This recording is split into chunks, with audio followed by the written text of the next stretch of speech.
नमस्कार दोस्तों, एक बार फिर से आप सभी का स्वागत है एलएसपी न्यूज में। दोस्तों यहां पर आपको देखने को मिलेगा महाराष्ट्र से जुड़ी सारी बड़ी खबरें, मुख्य समाचार, ब्रेकिंग न्यूज अपडेट के रूप में, इसलिए वीडियो को शुरू से अंत तक जरूर देखिएगा। दोस्तों वीडियो को प्यारा सा लाइक और चैनल को सब्सक्राइब जरूर कर लीजिएगा ताकि आपको महाराष्ट्र से जुड़ी सारी बड़ी खबरें मिलते रहे।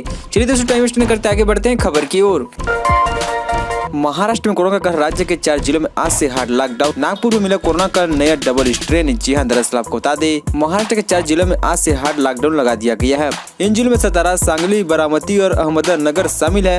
यहाँ किराना, फल, सब्जी, बेकरी, डेयरी, मिठाई और खाद्य पदार्थ की दुकानें भी अगले 7 दिनों तक यानी 10 मई तक बंद रहेगा। हालांकि ये सभी होम डिलीवरी कर सकेंगे। यह लॉकडाउन आज सुबह 7 बजे से अगले 7 दिनों तक यानी 10 मई की रात 12 बजे तक लागू रहेगा। बंगाल में अहंकार की वजह से हारी बीजेपी, महाराष्ट्र में असहिष्णुता पड़ गई भारी, शिवसेना जय। दरअसल आपको बता दें बंगाल विधानसभा चुनाव बीजेपी को उम्मीदों के मुताबिक परिणाम न मिलने पर कभी उसकी सहयोगी पार्टी रही शिवसेना ने हमला बोल दिया है। शिवसेना ने कहा कि बीजेपी को अहंकार के चलते पश्चिम बंगाल में हार का सामना करना पड़ा है। असहिष्णुता के चलते बीजेपी सत्ता से बाहर हुई है। शिवसेना की ओर से यह टिप्पणी बीजेपी द्वारा एनसीपी के मंत्री छगन भुजबल पर हमले के बाद आया है।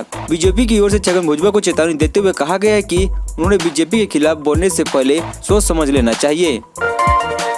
महाबलेश्वर में टहलते दिखे अनिल अंबानी, वीडियो वायरल होने के बाद गोल्फ कोर्स किया गया बंद। जी हां, दरअसल आपको बता दें मशहूर कारोबारी अनिल अंबानी का टूरिस्ट प्लेस महाबलेश्वर में टहलते हुए एक वीडियो वायरल होने के बाद अब नगर निकाय प्रशासन ने गोल्फ कोर्स को बंद करने को कहा गया है। दरअसल अंबानी लॉकडाउन के दौरान घूमते टहलते नजर आए, जिसके बाद यह आदेश दिया गया है कि महाराष्ट्र में लॉकडाउन जैसी स्थिति के तहत टहलना फिरना प्रतिबंध है। अंबानी अपनी पत्नी टीना अंबानी और बच्चों के साथ महाबलेश्वर पहुंचे हुए थे।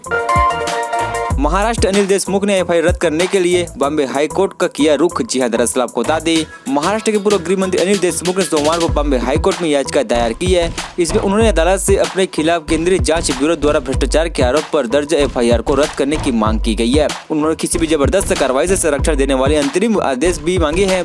इस याचिका की जस्टिस एस.के. शिंदे और मनीष पितले की डिवीजन बेंच द्वारा इस हफ्ते सुनवाई किए जाने की संभावना है।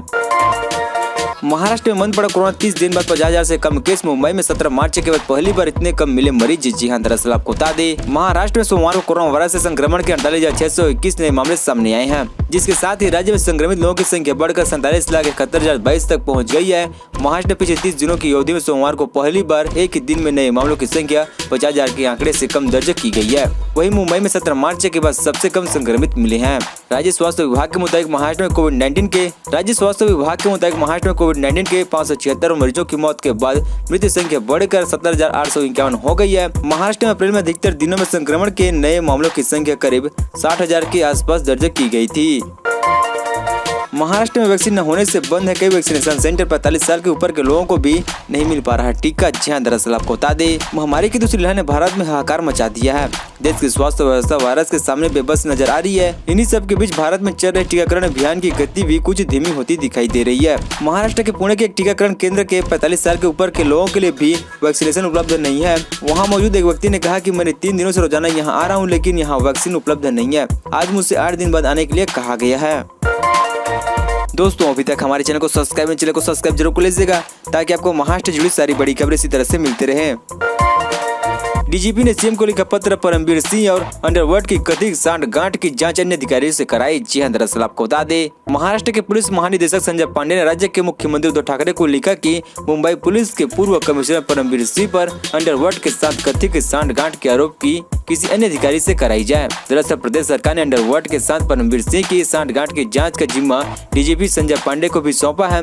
हालांकि डीजीपी संजय पांडे ने मुख्यमंत्री को पत्र लिखकर कहा है कि उन्हें इस जांच से हटा दिया जाना चाहिए और किसी अन्य अधिकारी को यह जांच सौंपी जानी चाहिए। महाराष्ट्र उपचुनाव में पंढरपुर सीट बीजेपी ने एनसीपी से छीनी। जी हां, दरअसल आपको बता दें महाराष्ट्र के सोलापुर जिले की पंढरपुर विधानसभा सीट से राष्ट्रवादी कांग्रेस पार्टी के विधायक भारत भाले का पिछले साल नवंबर महीने में निधन हो गया था। महामारी के कारण भाले के निधन से खाली हुई पंढरपुर विधानसभा सीट पर हुए उपचुनाव में सत्ताधारी महाविकास अघाड़ी के अहम घटक एनसीपी को झटका लगा है। एनसीपी का उम्मीदवार पंढरपुर विधानसभा सीट पर उपचुनाव में हार गया है। TIFR की रिपोर्ट में दावा मुंबई में 1 जून तक कम हो सकती है कोरोना की रफ्तार। मई के पहले हफ्ते में सबसे ज्यादा मौत का अंदेशा। जी हां, दरअसल आपको बता दें महाराष्ट्र में संक्रमण के बढ़ते मामलों के बीच मुंबई के Tata institute of fundamental research के वैज्ञानिकों ने दावा किया मुंबई में 1 जून तक वायरस से होने वाली संक्रमण की स्पीड में कमी आ सकती है। हालांकि शर्त यह है कि इस दौरान तक वायरस का कोई नया वेरिएंट सामने नहीं आना चाहिए। रिपोर्ट में यह भी दावा किया गया कि लोकल ट्रेन की वजह से मुंबई में तेजी से कोरोना वायरस फैला है। महामारी के बीच किन्नर जरूरतमंदों को राशन, मास्क और सैनिटाइजर बांट रहे हैं। अब तक 80,000 लोगों को दिया है मदद। जी हां, दरअसल आपको बता दें, मुंबई में महामारी के डरावने वाले मंजर के बीच ट्रांसजेंडर लोगों की मदद के लिए आगे आ रहे हैं। यहाँ किन्नर महासंसद से जुड़े सदस्य मुंबई के अलग अलग इलाकों में जाकर जरूरतमंद लोगों तक राशन पहुँचाने का काम कर रहे हैं। किन्नर महासंसद के अध्यक्ष सलमा खान बताती कि कोरोना की दूसरी लहर आने के बाद वे अब तक 80,000 से ज्यादा लोगों तक राशन पहुंचा चुकी है। संसद से जुड़े लोग हर दिन 1,000 से ज्यादा राशन के पैकेज बांटते हैं। ये लोगों को मास्क और सैनिटाइजर भी पहुंचा रहे हैं। साथ ही पुलिस स्टेशन, बस स्टेशन पर भी मास्क और सैनिटाइजर बांटे जा चुके हैं। संसद से 1 लाख से ज्यादा ट्रांसजेंडर जुड़े हुए हैं। राजीव मनसद कोरोना पॉजिटिव हुए। क्रिटिकल हालत में मुंबई की कोकिलाबेन हॉस्पिटल में एडमिट, वेंटिलेटर सपोर्ट पर होने का भी किया जा रहा है दावा। जी हां, दरअसल आपको बता दें, मुंबई के कोरोना संक्रमण के बिगड़ते हालात के बीच मशहूर फिल्म पत्रकार समीक्षक राजीव मनसद भी कोरोना पॉजिटिव हो चुके हैं। फिलहाल उन्हें मुंबई के कोकिलाबेन हॉस्पिटल में एडमिट कराया गया है। मीडिया रिपोर्ट की माने तो मनसद की हालत बेहद नाजुक बनी हुई है और उन्हें वेंटिलेटर सपोर्ट पर रखा गया है।